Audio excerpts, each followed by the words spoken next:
È arrivata finalmente anche a Parstano la salvezza e ne porta tutti in cor allegria e contentessa. Sto gran successo fa innescar sogni e suggestioni, come quello derivà fino in Coppa dei Campioni. Già sognare in sto momento non è neanche tanto strano. Mi lo fa ogni domenica da sentado sul divano. Sì, perché mi son pauroso e guardo la partita sentado al caldo, al sicuro, sul divan de casa mia.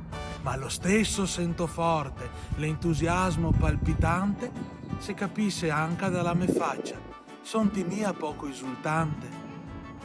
Se la Lazio e la Fiorentina una partita le sbaiasse, se la Roma e l'Atalanta d'andare a stadio le se desmentegasse, se il Milan e l'Inter gavesse il pullman rotto e se il Napoli il gavesse il cagotto, se la Juve la catasse finalmente un arbitro corretto, vabbè, non sarebbe poi impossibile vincere ancora lo scudetto. Una grande preoccupazione, visto il tempo delle lesioni, le catarna carega per i nostri campioni. Faraoni fuori dalla giunta, perché chiaro ce l'ha detto che dei nostri video non capisce il dialetto.